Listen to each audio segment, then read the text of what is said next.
Assalamualaikum warahmatullahi wabarakatuh. Bismillahirrahmanirrahim. Alhamdulillahi rabbil alamin. Wassalatu wassalamu ala asyrafil anbiya wal mursalin wa ala alihi wa ashabihi ajma'in. Amma ba'du, para jamaah rahimakumullah. Alhamdulillah, karena rahmat Allah semata kita sekalian masih tetap istiqomah dalam melaksanakan ibadah kepada Allah melalui sholat berjamaah, dan barusan kita menunaikan sholat maghrib kita secara berjamaah. Mudah-mudahan ibadah kita diterima di sisi Allah Subhanahu wa ta'ala, dan semoga Allah senantiasa melimpahkan maghfirah-Nya kepada kita, mengampuni dosa-dosa kita, serta semoga kita sekalian senantiasa dalam lindungan Allah, dijauhkan dari berbagai wabah dan musibah. Dan kita semua tentu berharap semoga kita kelak husnul khotimah. Amin. Semoga salawat serta salam senantiasa dilimpahkan kepada Nabiullah Muhammad sallallahu alaihi wasallam beserta keluarga beliau, para sahabat-sahabat beliau, dan segenap umatnya yang taat dan patuh kepada ajaran beliau. Para jamaah sekalian rahmatullah, memasuki tahun 2023, kita sekalian menyaksikan di sana sini ada pemandangan yang memprihatinkan. Karena banyaknya musibah yang terjadi di tengah-tengah masyarakat kita. Bukan saja di tempat atau di negeri kita, bahkan di belahan dunia yang lain pun musibah datang silih berganti.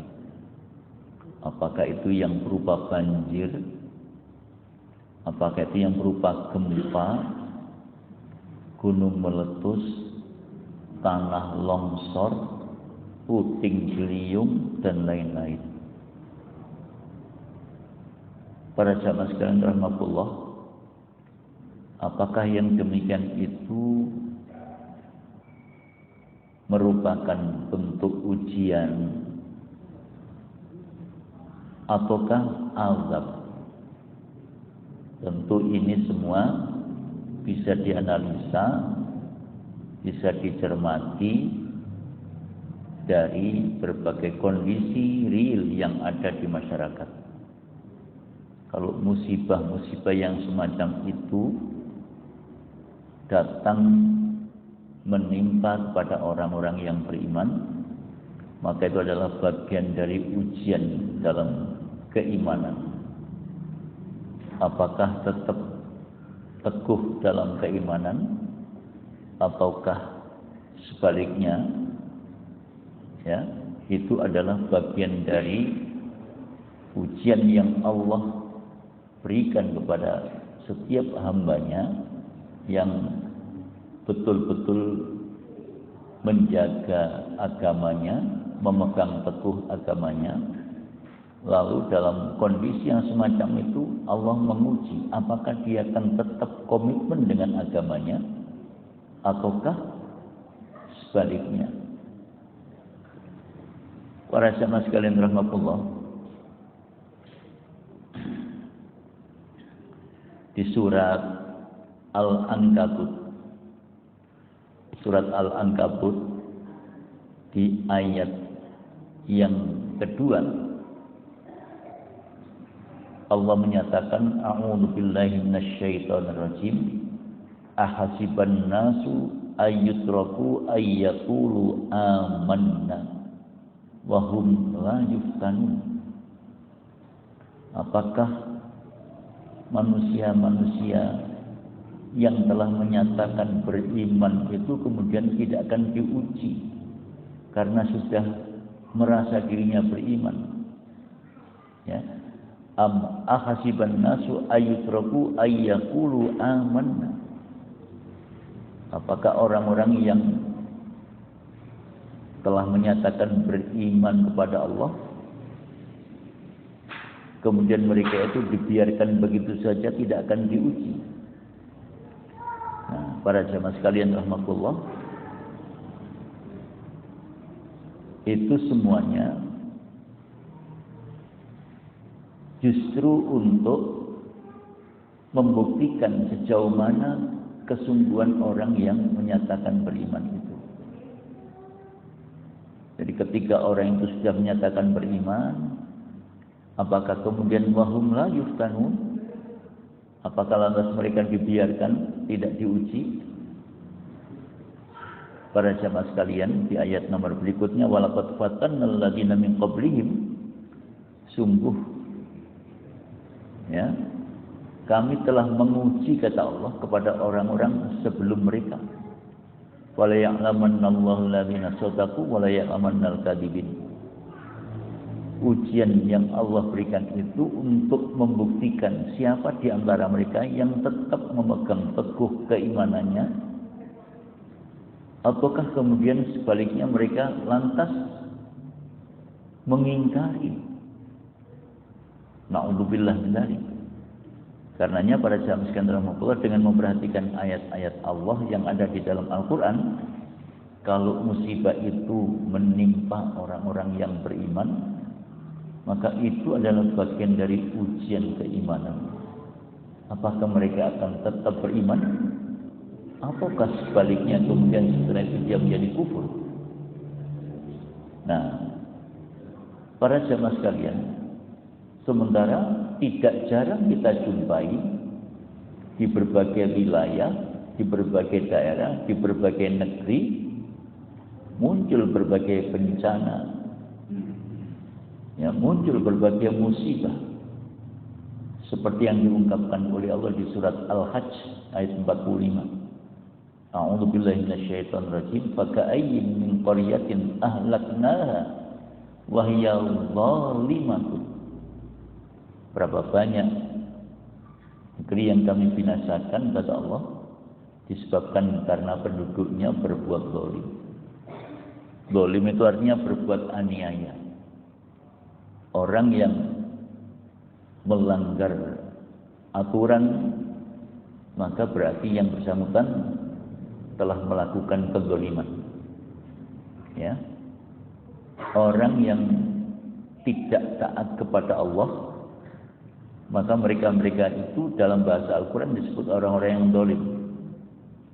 Allah itu menyampaikan di surat Al-Kahfi ayat nomor 29. Wa qulil haqqu mir rabbikum.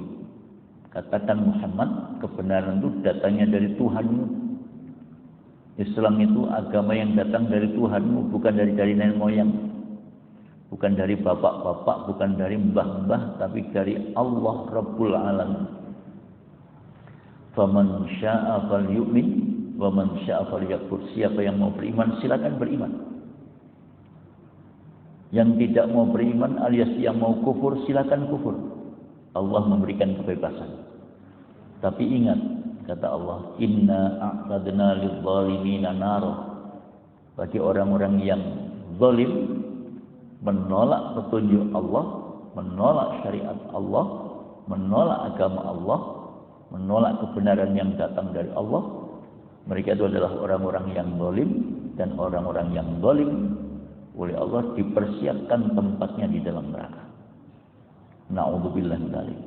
Orang boleh memilih mau menerima, ya, mau beriman mengikuti petunjuk Allah, ya, maka mereka itu adalah orang-orang yang membenarkan syariat Allah dan siap melaksanakan perintah-perintah Allah, menjauhi larangan-larangan Allah. Tapi ketika mereka itu menolak, mengingkari, maka mereka adalah orang-orang yang zalim. Dan orang-orang yang zalim oleh Allah Inna a'tadna lidh-dhalimina nar. Kami persiapkan tempat mereka di dalam neraka, kata Allah. Ya, itu surat Al-Kahfi ayat nomor 25. Ya. Jadi surat Al-Kahfi ayat nomor 25 itu memberikan kebebasan, tapi Allah juga mengikat orang yang tidak mau menerima petunjuk Allah, maka Allah sebut mereka orang zalim, dan orang yang zalim itu disiapkan tempatnya oleh Allah di dalam neraka. Na'udzubillah. Di dalam Al-Quran banyak sekali ayat-ayat Allah yang mengungkapkan seperti itu. Di dalam sebuah hadis yang diriwayatkan oleh Imam Abu Dawud, Imam At-Tirmidzi, Imam An-Nasa'i, an Abi Bakrin Siddiq radhiyallahu an, dari Abu Bakar As-Siddiq. Abu Bakar itu adalah sahabat Rasulullah, sekaligus juga mertuanya Rasulullah. Karena putrinya Abu Bakar yang bernama Aisyah itu dinikahi oleh Rasulullah SAW. Abu Bakar ini menyampaikan kepada umat, kepada masyarakat, ya ayyuhan nas, innakum lataqra'una hadhil ayah. Wahai sekalian manusia, sesungguhnya kamu tentu sudah membaca ayat ini. Maksudnya surat Al-Maidah 105 yang berbunyi, a'udzubillahi minasyaitonirrajim, ya ayyuhalladzina amanu 'alaikum anfusakum la yadurrukum man dhalla idza tadaitum ilallahi marji'ukum jami'a fayunabbi'ukum bima kuntum ta'malun. Hai orang yang beriman, siapapun orangnya yang menyatakan diri beriman kepada Allah dimanapun mereka berada, maka mereka itu termasuk orang-orang yang mendapatkan seruan lewat ayat ini. Allah berpesan, alaikum anfusakum, hendaklah kalian menjaga diri kalian. Artinya tetap memegang teguh petunjuk agama, jangan sampai kemudian abai terhadap petunjuk-petunjuk agama. Apa yang diperintahkan oleh Allah laksanakan dengan istiqomah, dengan baik. Apa yang dilarang oleh Allah tinggalkan, jauhi. Ya. Lalu Allah mengingatkan, la yadurrukum man dhalla idza tadaitum, sebab kalau orang itu sudah mendapatkan petunjuk Allah dan memegang teguh petunjuk Allah secara benar, siapapun orangnya tidak akan bisa mendatangkan madarat, tidak akan bisa menyesatkan, tidak akan bisa mendzalimi.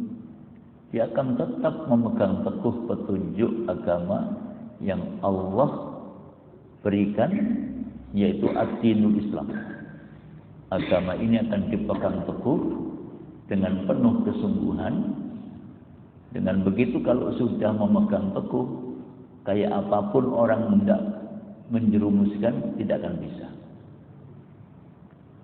Sahabat Bilal itu adalah salah satu contoh dalam sejarah, ya, kehidupan umat Islam. Ketika menyatakan Islam, mengikuti agama yang dibawa oleh Nabi Muhammad SAW, maka Bilal ini dihajar habis-habisan oleh tuannya gara-gara mengikuti agama Islam.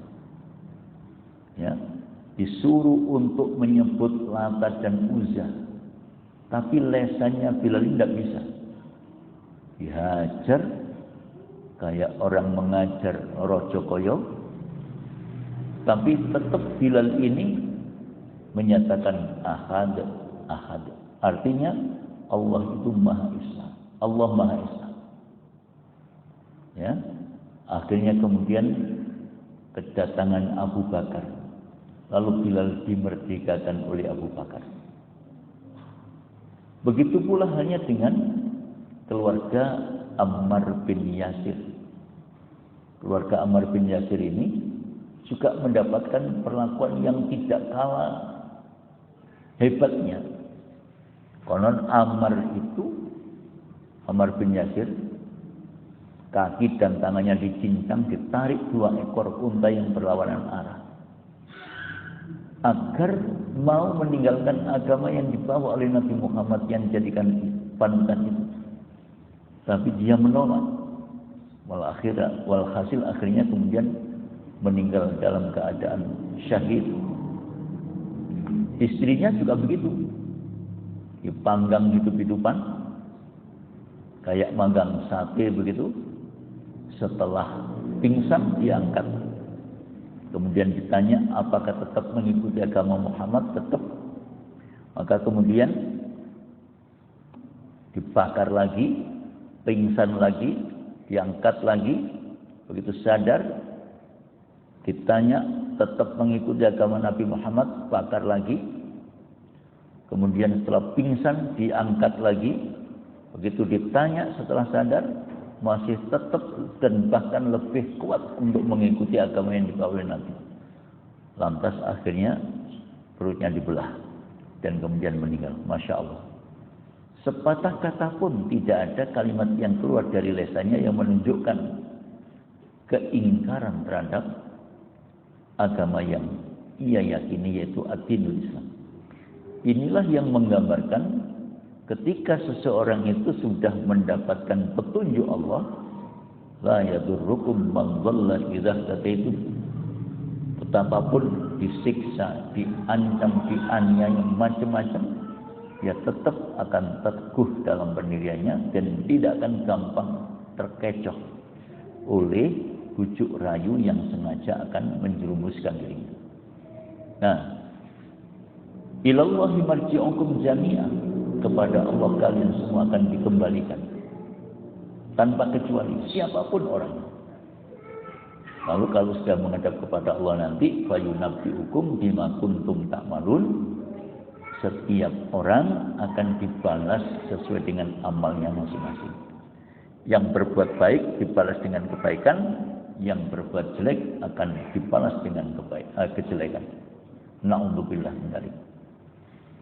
Lalu lebih lanjut Abu Bakar menyatakan, wa inni sami'tu Rasulullah sallallahu alaihi wasallam yaqul, karena sesungguhnya aku ini mendengar Rasulullah bersabda, innan nasa idza ra'aw adh-dhalima falam ya'khudhu ala yadayhi aw syaka aw ya'ummahumullah bi'iqabin. Kalau ada orang yang melihat orang berbuat zalim lalu tidak dicegah, tidak dihentikan, tidak dilarang, ya, bahkan cenderung diumbar, dibiarkan dah urusannya sendiri, maka kezaliman praktis akan semakin merajalela. Kalau kezaliman itu merajalela, au syaka au ya ummahumullah biqabim, maka hampir dipastikan Allah bakal menimpakan azab yang tidak hanya menimpa orang-orang yang zalim, tapi orang-orang yang tidak zalim pun kena semua. Itu sejalan dengan ayat Allah di surat Al-Anfal ayat nomor 25. Wattaqu fitnatal la tusibannal ladzina zalamu minkum khassah. Kalian harus waspada kalau ada orang yang berbuat zalim, maka kalau kemudian musibah menimpa, itu bukan hanya kena orang yang zalim saja, yang tidak zalim pun kena semua. Jadi wattaqu fitnatal la tusibannal ladzina zalamu minkum khassah. Kamu harus waspada kalau ada musibah tidak hanya menimpa orang yang berbuat zalim, yang tidak zalim pun juga akan katut. Nah, nanti berikutnya di akhirat Allah akan periksa apakah dia termasuk orang yang zalim atau tidak. Yang tidak zalim ya mereka akan aman. Tapi kalau katut dalam kezaliman ya tentu akan mendapatkan sanksi hukum dari Allah Subhanahu wa taala. Karenanya para jamaah sekalian rahmatullah, ketika kita melihat berbagai musibah yang menimpa dunia kita, termasuk negeri kita, ya banjir, ya tanah longsor, ya gempa, ya puting beliung dan lain-lain. Itu semua kalau kita merujuk kepada Al-Quran, sebab utamanya adalah karena kezaliman. Karena kezaliman. Orang misalnya terjun ke dunia dagang, lalu dalam hal menimbang, dalam hal menakar, dalam hal mengukur, kemudian mengurangi timbangan, mengurangi takaran, mengurangi ukuran, sadar atau tidak, itu adalah kezaliman. Dan kalau orang itu melakukan kezaliman seperti itu, pada gilirannya nanti usahanya mesti akan mandek, nggak akan didatangi orang lagi, karena dia diketahui telah melakukan kecurangan. Ya, dan kalau sudah tahu, berikutnya infonya akan disebar ke banyak orang. Kalau dalam bahasa kita diviralkan, ojo tuku ning kono, timbangane gak pas, timbangane dikurangi, dicurangi dan seterusnya. Kalau seperti itu yang berkembang, praktis itu akan membunuh usahanya. Nah, itu contoh kalau misalnya orang terjun ke dunia perdagangan, lalu dalam melayani pembeli tidak berlaku jujur. Kadang-kadang secara kasat mata timbangannya seolah-olah seimbang, tapi pada sisi yang lain ada kecurangan yang dilakukan secara rapi sehingga tidak tampak, tapi sebenarnya itu ada pengurangan. Nah, misalnya kadang-kadang orang itu membeli sesuatu, pada saat itu dia perhatikan timbangannya tepat, tapi ternyata setelah di rumah ditimbang kurang 1 kilo, kurang 1,5 kilo. Beli 5 kilo sehingga yang ada cuma 3,5 kilo. Maka itu adalah suatu kezaliman. Di zaman Nabi Syuaib, ya, orang itu cenderung melakukan kezaliman dalam bentuk mengurangi timbangan, mengurangi takaran, mengurangi ukuran. Lalu salah satu di antara misinya Nabi Syuaib adalah mengingatkan kepada mereka supaya berlaku adil, tidak melakukan kecurangan dalam hal menimbang, tidak melakukan kecurangan dalam hal mengukur dan menakar. Tapi mereka justru mengancam. Ya. Maka kemudian pada gilirannya Allah turunkan azab yang berupa suara-suara yang menggelegar, menakutkan. Masya Allah. Itu suara yang menakutkan, yang menggelegar. Ya. Nah, jadi itu disebabkan karena mereka enggan untuk menerima peringatan sekaligus petunjuk. Di kalangan kaumnya Nabi Lut misalnya, yang homoseks itu, Nabi Lut mengingatkan, enggak digubris, justru malah nantang. Maka pada saat yang lain Allah turunkan malaikatnya. Malaikat bertamu ke rumahnya Nabi Lut, menyamar menjadi orang laki-laki yang ganteng-ganteng. Lah, kaumnya Nabi Lut itu nek ketok wong ganteng-ganteng, wah iku kepincut, mau disergap. Nabi Lut tahu, bingung Nabi Lut ini. Karena Nabi Lut tidak berdaya menghadapi kondisi kaumnya yang seperti itu. Ketika Nabi Lut mondar-mandir melihat dalam kegelisahan, tamunya kemudian memberitahu, Lut, kamu jangan khawatir. Kami ini adalah utusan Allah, yang diutus oleh Allah untuk memberi info kepada kamu bahwa kaummu dan negerimu ini akan dibinasakan oleh Allah. Tepatnya waktu subuh nanti malam. Oleh karena itu nanti malam kamu harus tinggalkan kampung halamanmu, tinggalkan negerimu beserta orang-orang yang taat kepada Allah, ajak mereka pergi semua. Kemudian istrimu juga tinggalkan karena mereka termasuk orang yang didaftar untuk dibinasakan. Maka pada malam hari Nabi Lut berangkat meninggalkan negerinya, meninggalkan kaumnya bersama hamba-hamba Allah yang taat, yang beriman kepada Allah. Begitu sudah masuk waktu subuh, azab Allah datang. Buminya dicungkir balikkan oleh Allah. Lalu dibarengi dengan hujan batu campur api. Masya Allah. Bayangkan kalau sudah seperti itu, siapa yang bisa menolong? Kalau musibah, kalau bencana, kalau azab semacam itu turun, siapa yang bisa menyelamatkan?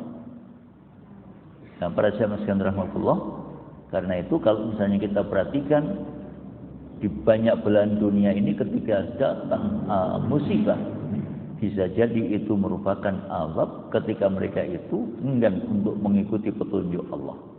Bahkan justru kadang-kadang melecehkan. Tidak jarang kita jumpai orang yang melecehkan agama Allah, melecehkan kitab Allah yang namanya Al-Quran. Tidak jarang itu kita jumpai.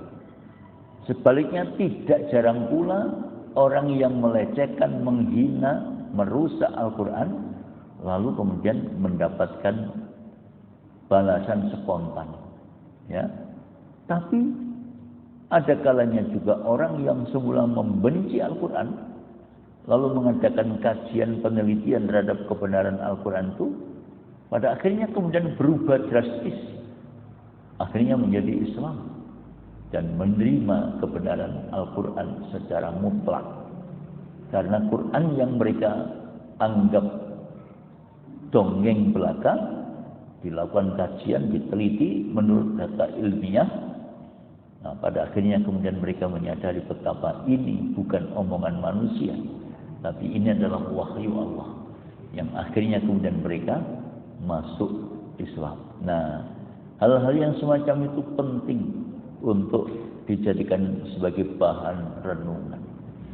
Nah, para jamaah sekalian rahmatullah, lebih khusus kita setelah memasuki tahun 2023 ini harus sadar betul umur kita ini semakin berkurang, ya. Jadi umurnya bertambah, kesempatan hidupnya berkurang. Maka dengan bertambahnya umur, tapi kesempatan hidup di dunia ini semakin berkurang, karena bisa jadi ketika orang itu ditakdirkan oleh Allah mati umur 65, sekarang sudah umur 64, praktis tinggal 1 tahun lagi merasakan udara segar di dunia ini. Berikutnya nanti kalau sudah jatuh temponya, maka mereka akan kembali menghadap kepada Allah. Karena Allah mengingatkan, Rasulullah mengingatkan kepada kita dalam sebuah hadis yang diriwayatkan oleh Imam At-Tirmidzi, an Abi Hurairah radhiyallahu anhu, qala Rasulullah sallallahu alaihi wasallam, a'maru ummati ma baina 60 ila 70. Umurnya umatku itu antara 60 sampai 70. Wa aqalluhum yajuzu min dzalik, yang dikasih lebih dari 70 jumlahnya tidak banyak, hanya sedikit. Hanya sedikit. Lalu di dalam hadis Bukhari, an Abi Hurairah radhiyallahu anhu, qala Rasulullah sallallahu alaihi wasallam, a'barallahu ila imri'in akhara ajalahu. Allah memberikan kesempatan kepada seseorang untuk memperbaiki diri dengan cara mengundur, mengakhirkan ajalnya. Ajalnya diperpanjang, ya. Hatta balagha 60 sana, sampai yang bersangkutan umur 60 tahun. Kalau sudah umur 60 tahun tidak juga tumbuh kesadaran diri, tidak segera memperbaiki diri, maka bisa jadi kemudian orang itu akan mati dalam keadaan kufur, na'udzubillah. Karenanya ketika Rasulullah SAW itu ditanya oleh seseorang,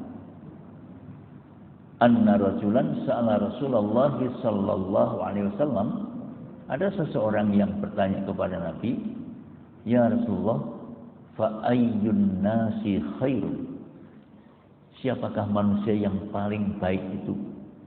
Qala man tala umruhu wa hasuna amaluhu. Orang yang terbaik adalah orang yang diberi panjang umur oleh Allah, lalu umurnya digunakan untuk memperbanyak amal soleh. Nah kemudian pertanyaan berlanjut, fa ayyun nasi syarrun. Untuk siapa yang dimaksudkan dengan orang yang paling jelek itu ya Rasulullah? Qala man tala umruhu wa sa'a amaluhu. Yang namanya manusia yang paling jelek itu orang yang diberi panjang umur tapi tidak memperbanyak amal solehnya, tapi justru kedurhakaannya semakin meningkat, bergelimang dengan dosa-dosa dan berbagai kemaksiatan. Mereka itulah orang yang paling jelek di sisi Allah. Nah karenanya para jamaah sekalian rahimakumullah, memasuki tahun 2023 ini betul-betul kita harus banyak merenung. Sebab para jamaah sekalian, di Quran surat Fatir ayat nomor 37 Allah menyampaikan secara terbuka kepada semua umat manusia, termasuk lebih khusus kepada orang yang beriman. Ketika orang-orang kafir itu dimasukkan ke dalam neraka, orang-orang kafir itu berteriak paling jelerit, lalu karena tidak kuat menahan siksa, mereka kemudian memohon kepada Allah, ngerpo-ngerpo, minta supaya dikeluarkan dari neraka. Rabbana akhrijna na'mal salihan ghairal ladzi kunna na'mal. Ya Allah, wahai Tuhan kami, keluarkan kami dari neraka ini. Kami tidak kuat menahan siksa yang dahsyat kayak gini ya Allah. Kembalikan kami ke dunia, kami akan beramal soleh, tidak seperti yang kami lakukan kemarin-kemarin. Tetapi dia lupa bahwa yang namanya dunia sudah tidak ada. Yang ada cuma akhirat. Ya, dunia sudah digulung oleh Allah, sudah diganti dengan akhirat. Dan di akhirat itu sudah tinggal menerima balasan. Yang berbuat baik dibalas baik, yang berbuat jelek dibalas jelek. Ketika mereka meronta-ronta, Rabbana akhrijna na'mal shalihan ghairal ladzi kunna na'mal, Allah menjawabnya terkesan sangat sederhana. Awalam nu'ammirkum. Kamu dulu itu sudah saya kasih panjang umur. Kamu manfaatkan apa saja umurmu itu. Ma yatadzakkaru fihi man tadzakkaru. Mengapa dulu kamu tidak mau merenung, tidak mau berpikir, tidak mau menjadikan berbagai peristiwa yang muncul di sekitar Anda sebagai pelajaran, sehingga bisa menyadarkan diri untuk bertakarrub kepada Allah. Jadi kalau misalnya orang itu mau membaca berbagai peristiwa yang ada di sekitarnya, yang muncul di sekitarnya, maka pada gilirannya orang itu mesti akan tumbuh kesadaran dalam dirinya. Ya. Karena peristiwa-peristiwa yang muncul itu kadang-kadang memang tiba-tiba. Ya. Kadang-kadang memang datang secara tiba-tiba. Berapa banyak contoh yang menimpa dunia kita ini, tiba-tiba gempa datang, sehingga porak-poranda tempat tinggalnya, porak-poranda negerinya, wilayahnya. Hal-hal yang sudah dipersiapkan dengan baik untuk kebaikan dirinya menurut perasaannya, hancur berantakan sehingga bubar semua. Nah, hal-hal yang semacam itu semua menjadi pelajaran penting. Termasuk datangnya musibah banjir. Yang kadang-kadang banjir itu tidak diprediksi, tiba-tiba kemudian membanjiri wilayahnya. Sampai berhari-hari dan bahkan banjirnya melebihi kebiasaan misalnya. Maka bagaimanapun itu adalah pelajaran penting yang patut menjadi bahan renungan buat kita. Awalam nu'ammirkum ma yatadzakkaru fihi man tadzakkar. Mengapa kamu tidak mau merenung, tidak mau berpikir, dan seterusnya. Wa ja'akumun nadhir, dan bukankah telah datang kepada kamu orang-orang yang memberikan peringatan, membacakan ayat-ayat Allah, membacakan hadis-hadis Nabi, menyampaikan peringatan dalam bentuk ancaman yang datang dari Allah bagi orang-orang yang tidak taat, dan menyampaikan kabar gembira yang Allah janjikan kepada orang-orang yang taat dengan surga yang penuh dengan kenikmatan. Jadi para jamaah sekalian rahmatullah, setiap orang yang akan dimasukkan ke dalam neraka itu nanti mesti akan ditanya, seperti yang diungkapkan dalam surat Al-Mulk, kullama ulqiya fiha fawjun sa'alahum khazanatuha alam ya'tikum nadhir. Setiap orang yang dilemparkan ke dalam neraka, di situ nanti akan ditanya, alam ya'tikum nadhir, belumkah datang orang yang memberikan peringatan kepada kamu? Ya. Mereka semua akan menjawab. Ya. Mereka semua akan menjawab, benar memang sudah datang. Tapi fakadzabna, kami semua mendustakan, kami semua mengingkari. Nah, itu. Jadi ketika orang itu dilemparkan ke dalam neraka, maka mesti sebelum masuk ke dalam neraka ditanya oleh para penjaga neraka, alam ya'tikum nadhir, bukankah telah datang kepada kamu orang-orang yang memberikan peringatan? Di surat Az-Zumar ayat nomor 70, wasiqal ladzina kafaru ila jahannam zumar hatta idza jaa futihat abwabuha wa qala lahum khazanatuha alam ya'tikum rusulun minkum yatluna 'alaikum ayat rabbikum wa yunzirunakum liqa'a yaumikum hadza qalu bala walakin haqqat kalimatul 'adzabi 'alal kafirin. Mereka orang-orang yang digiring masuk neraka itu sebelum masuk neraka, begitu masuk pintu gerbangnya neraka cegat sama penjaga neraka. Lalu ditanya, alam ya'tikum rusulun minkum yatluna 'alaikum ayat rabbikum, belumkah datang kepada kalian rasul-rasul dari kalanganmu sendiri yang ditugaskan oleh Allah untuk membacakan ayat-ayat Allah, menyampaikan pesan-pesan Allah, menyampaikan peringatan siapa yang tidak taat kepada Allah mendapatkan ancaman, yang mereka akan dimasukkan ke dalam neraka, dan yang taat akan mendapatkan berita yang menggembirakan karena mereka akan dimasukkan ke dalam surga. Nah, itu semua para jamaah sekalian rahmatullah merupakan ayat-ayat yang mengingatkan kepada kita semua agar manusia itu sadar diri.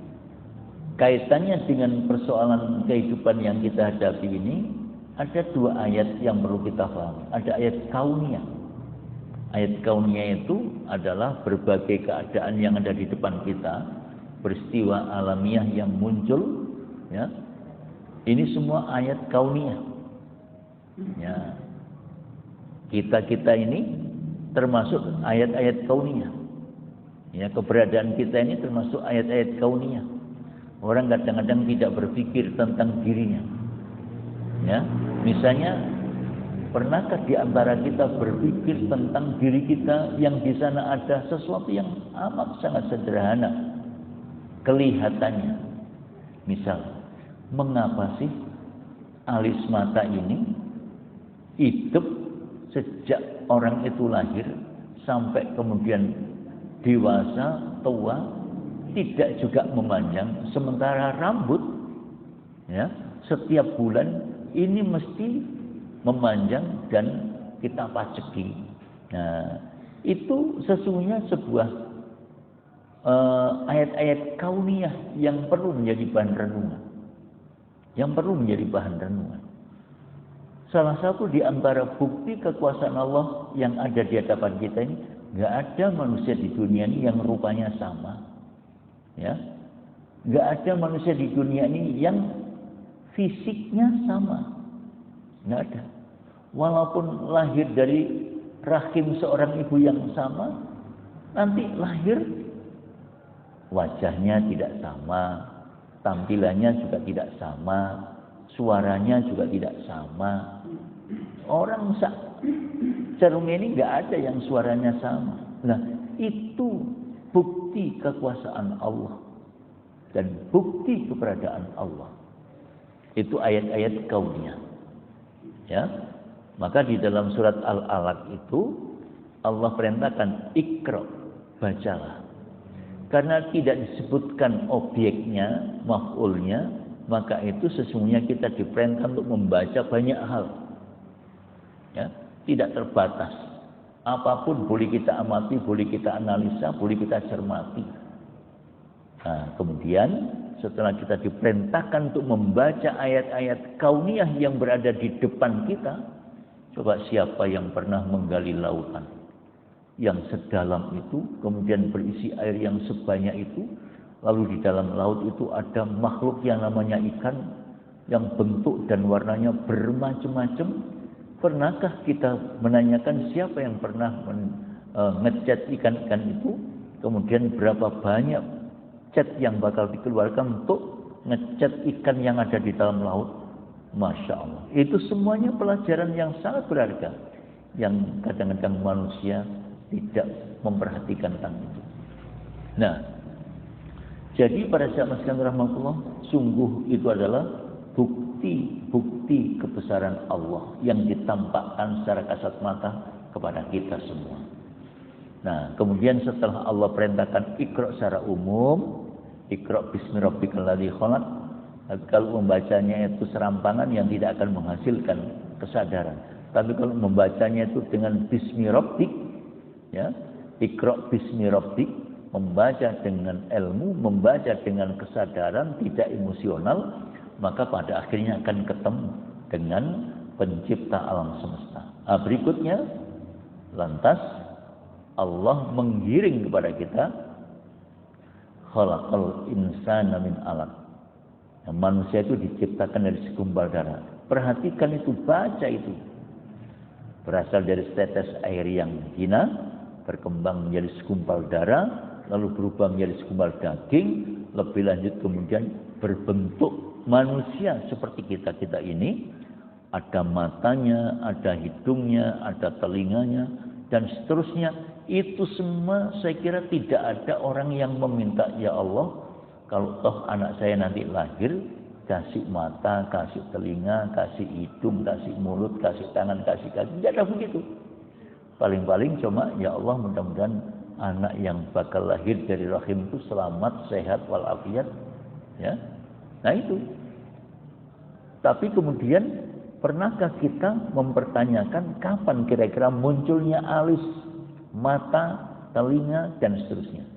Nah, ini semua menjadi pelajaran penting untuk menjadi bahan renungan buat kita dalam rangka mengantarkan kesadaran diri menuju bertauhid kepada Allah. Sehingga orang kalau kemudian betul-betul sadar diri akan menjadi orang yang memiliki kualitas iman yang handal. Nah, kalau sudah memiliki kualitas iman yang handal, maka mereka mesti akan menjadi orang yang baik di sisi Allah. Itulah sebabnya maka memasuki tahun 2023, ya, di samping kita perlu belajar untuk memperhatikan berbagai peristiwa untuk menguatkan keimanan kita, maka setelah iman kita ini menjadi kuat, istiqomah memegang teguh petunjuk agama ini harus kita kuatkan, sebab tidak mustahil orang itu akan menghadapi berbagai macam persoalan. Kata Rasulullah SAW dalam hadis riwayat Muslim, badiru bil a'mali fitana ka qita'il lail mudlim. Ya, bercepat-cepatlah kalian untuk memperbanyak amal soleh sebelum datangnya berbagai fitnah. Ya, fitnah itu datangnya ibarat sepenggal kegelapan malam, maklub, cepat sekali. Yusbihur rajulu mu'minan, di pagi hari orang masih dalam keadaan beriman. Wa yumsi kafirun, tiba-tiba sore berubah menjadi kafir. Kenapa? Misalnya begitu datang fitnah besar, musibah, gempa menimpa suatu masyarakat, kemudian mereka mengalami kemiskinan. Pada saat mengalami kemiskinan, bisa jadi kemudian datang orang lain yang tidak menolong, tapi dengan catatan, ya, saya mau bantu kamu, dengan catatan kamu harus mau ikut saya. Itu bisa jadi, ya. Kalau kamu tidak mau ikut, ya tidak saya bantu. Ya pikir-pikir, dalam kondisi yang semacam itu, ya ikut sajalah. Saat itulah berubah drastis keimanannya. Yumsir rajulun mu'minan wa yusbihu rajulun mu'minan wa yumsi kafiran. Bisa jadi pagi hari orang itu beriman, sore menjadi kafir. Wa yumsi mu'minan wa yusbihu kafiran. Bisa jadi sorenya masih tetap beriman, tapi pagi sudah berubah karena datangnya tipu daya yang sembeliwer menghampiri dia, sehingga akhirnya goncang keimanannya, dan berikutnya kemudian mereka berubah keimanan. Apa sebab yang semacam itu terjadi? Ya bi'udinahu bi'aradin minat dunya, karena mereka menjual agamanya, ditukar dengan urusan keduniaan. Urusan keduniaan itu apa? Ya termasuk sembako, itu urusan keduniaan. Termasuk jabatan, urusan keduniaan, ya, dan lain sebagainya dan sebagainya. Jadi ketika orang itu menukar agamanya dengan urusan keduniaan, maka itu bisa jadi akan merubah keyakinannya secara drastis, dan itu kita tidak ingin terjadi. Nah, hal yang semacam itu tidak akan terjadi apabila seseorang itu tetap memegang teguh keimanan, memegang teguh keyakinannya bahwa Islamlah agama yang benar, Islamlah agama yang diterima dan diridhoi oleh Allah, bukan yang lain. Itu harus menggunjang kuat di lubuk hati yang dalam. Jika tidak, maka tidak mustahil siapapun orangnya bisa jadi kemudian terkoyak keimanannya, tergoncang keimanannya, berubah drastis, yang kemudian bisa jadi tinggalkan keimanannya dan kemudian pindah keyakinan. Na'udzubillah min dzalik. Nah, karena itu sekali lagi kami ingin mengajak kepada panjenengan semua, karena tantangan yang kita hadapi ke depan semakin kompleks, semakin beragam, maka bekal keimanan harus dikawal dengan istiqomah. Kalau tidak, tentu hal itu akan membahayakan keimanan kita sekaligus agama kita. Na'udzubillah min dzalik. Tapi ketika tetap istiqomah memegang teguh petunjuk agama, siapapun orangnya yang menggoda, membujuk, merayu, mempengaruhi, apapun yang ditawarkan, mesti akan ditolak. Dia tidak akan mau terima, karena itu akan membahayakan dirinya, bukan saja di dunia, lebih khusus nanti di akhirat. Nah, karenanya para jamaah sekalian rahmatullah, sekali lagi di banyak ayat Allah mengingatkan kepada kita semua supaya kita ini tetap istiqomah di jalan Allah. Kalau istiqomah, Allah mengingatkan innal ladzina qalu rabbunallah, orang-orang yang telah menyatakan Allah adalah Rabb kami, Tuhan kami, tsumastaqamu, kemudian mereka istiqomah, pegangannya, pendiriannya jejak, ya, tidak akan bergeser kemana-mana. Tatanazzalu alaihimul malaikah, malaikat yang akan menjadi pendamping setianya. Ya, tatanazzalu alaihimul malaikah, malaikat yang menjadi pendampingnya akan senantiasa membisikkan dengan bisikan-bisikan positif. Allah takhafu wa la tahzanu wa abshiru bil jannati allati kuntum tu'adun. Kamu jangan khawatir, jangan takut, ya. Surga telah dipersiapkan untuk Anda. Maka orang-orang yang beriman dan tetap istiqomah menjaga keimanannya itu akan semakin bertambah yakin. Lalu Allah tegaskan juga, nahnu awliya'ukum fil hayatid dunya wa fil akhirah. Kami yang menjadi pelindung kamu, ya, penyelamat kamu, penolong kamu di dunia wal akhirah, baik di dunia maupun di akhirat. Lalu di akhirat nanti, di surga nanti, apapun yang diminta oleh manusia sebagai penghuni surga, Allah akan berikan kepadanya. Nah, karenanya sekali lagi, mari kita menjaga keimanan kita, menjaga agama kita secara istiqomah, agar kita tidak gampang terkecoh, karena ke depan rasanya tantangan semakin banyak sebab musibah datang di sana sini. Hal yang semacam itu sangat mempengaruhi kehidupan di tengah-tengah masyarakat kita. Mudah-mudahan Allah senantiasa merahmati kita, memberikan maghfirahnya kepada kita, dan selalu membimbing kita ke jalan yang lurus, jalan yang diridhai oleh Allah di dunia wal akhirah. Kurang lebihnya mohon maaf. Subhanakallahumma wa bihamdik, asyhadu an la ilaha illa anta, astaghfiruka wa atubu ilaik. Assalamualaikum warahmatullahi wabarakatuh.